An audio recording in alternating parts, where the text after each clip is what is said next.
What's good, everybody?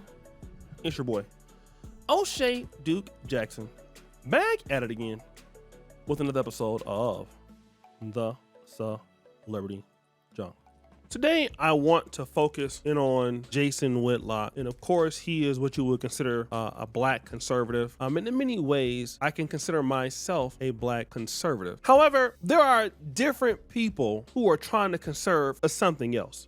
My ideology is toward the African-American community where I come from. You guys might refer to it as hashtag FBA, and the uplifting of our people, celebrating all of the great things that we have accomplished and what we will accomplish. And then you have those black conservatives who pretty much bootlick for white people, and they attack blacks on every hand. Candace Owens is indeed one of them. And then another one is Jason Whitlock. Now, Jason Whitlock, for the most part, spends the majority of his time, attacking blacks on his platform. One of the guys he was really coming after for a while was Deion Sanders, until Deion Sanders went, I believe, like 9-4 last year, so he had to shut that up. But you always see it every February. Somebody like Stacey Dash, and you'll always hear blacks downing Black History Month.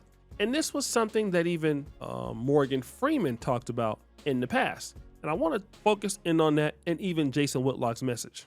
History Month you find ridiculous. Why? You're going to relegate my history to a month? Oh, come on. What do you do with yours? Which month is White History Month? No, well, come on, tell me. Well, I'm Jewish.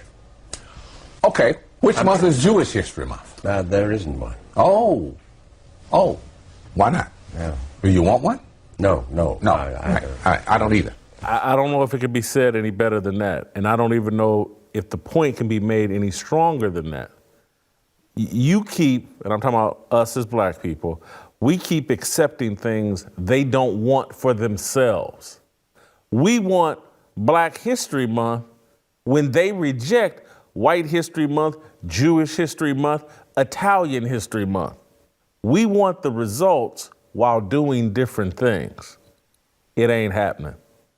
Again, you'll hear blacks saying this every year, okay? Jason Whitlock tweeted about this. Black History Month has been observed since 1970. What are the tangible benefits over the last 55 years? What has it produced? Better reading, proficiency, uptake in ST scores, improved GPAs. What?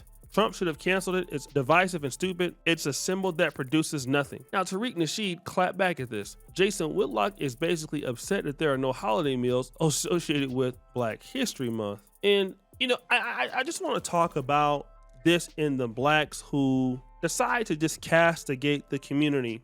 Let's look at the Black History Month and canceling it because it doesn't produce anything. Well, neither does Christmas. Christmas doesn't produce any tangible benefits to any community that celebrates it. Thanksgiving as a holiday, it doesn't produce any tangible benefits. What about Memorial Day, Labor Day, right? None of those things do. But here's the reality, Jason Whitlock. Without the contribution of African Americans, or hashtag FBA, or hashtag ADOS, or hashtag freedmen in the United States would not be what it is today.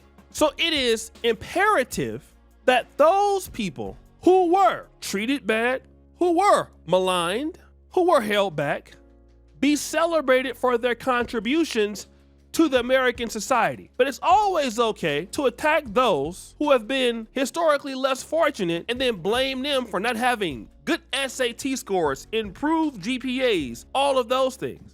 If you cancel Black History Month, cancel every other American holiday because it doesn't produce any uptick in SAT scores, GPAs.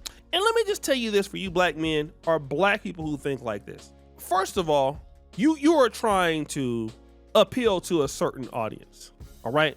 Jason Whitlock said some intelligent things. To me, this is not one because no holiday produces any benefits for any community. So I don't know why he's saying this. Who are you trying to impress? You're trying to impress a white Caucasian audience at the Blaze. You don't own the Blaze. All right. You don't own your own media. You may own something, but it's not that. And again, those people don't respect you. And this is the issue that I want to talk about. Look at what Elon Musk did for Donald Trump. Elon Musk bought X, formerly Twitter, helped an American president reach his goal of coming back into presidency, changing the outlook of his particular life and his historical contribution to politics. That's white men sticking together, okay? And so Elon Musk got richer trying to uplift his people. Now, do we do a lot of things wrong? And do we need criticism of certain things? Yes. But criticizing people that, we're talking about Medgar Evers.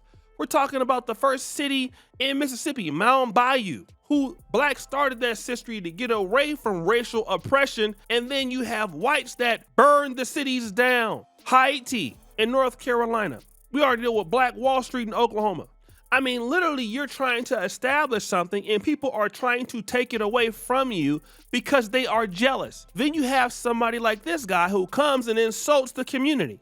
We're not talking about Pookies and Ray Rays here, bro. It'd be different if we were talking about, somebody fighting at Walmart in Weave and Sando Nation. You got Lolo Keisha and them and Weave and Sando Nation beating up somebody. Okay, bro, we can talk about them. Got it. We got little Lee John and Pookie and Lil Ray Ray over there shooting dice and somebody got shot. Oh, okay. I get you, bro. I understand it. We don't support each other in business. Okay, yeah, get the black community. Get them. They need to hear it. But one thing that we can never allow is for people who have worked hard. We're talking about the Carter G. Woodsons who introduced this as a concept in 1926. We're talking about Dr. Charles Drew, the Langston Hughes of the world. We're talking about the Booker T. Washingtons, people who moved our community forward, our race forward, and they don't deserve to be recognized? So Trump should have canceled it? So then what do you think is gonna happen next to your ass?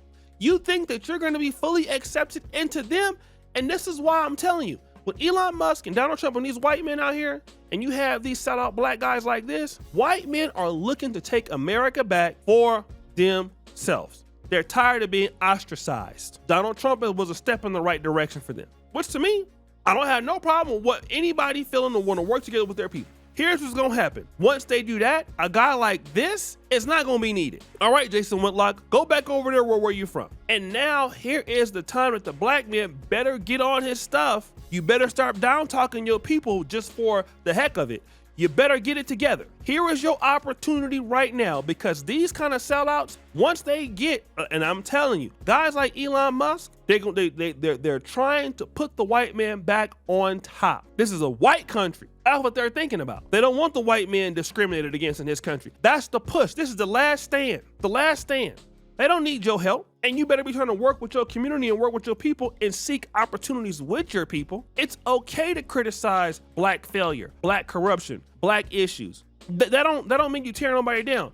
But just to come after a group of blacks who are doing the best they can and still achieved and not recognize them, now at that point, now we're talking stupid. Now we're talking dumb. And you are never going to get anything with them anyway because they don't respect that. I used to encounter some brothers, I won't call the African country, but I used to live in Poland. We used to have some of these brothers from an African country. And they would always criticize the corruption in their country. Now this country is definitely corrupt. I'm going to be real. They got the C in corruption, all right? I have never seen a country this corrupt, okay? But it's down bad. But they would openly go around to Caucasians and insult their country. And so when they would encounter the women of Poland, they would go ahead and talk bad about the women in their community and everything. I told one of the brothers, I said, brother, hold on, let me talk to you. I said, you don't need to be out here talking bad about the women in your community simply because you don't like or dislike your culture because you're living in a foreign land and it's gonna come back to bite you. Sure enough, he got into it with this Polish girl and she was calling him all kind of bad names. You wanna know why? Because what he thought was trying to basically prove that he was different from everybody else, she didn't have no respect for him. And Jason Whitlock, the moment he say something, he gonna find out. Stop selling out our group because you wanna be closer to them white folk. Go be closer to them. It's okay.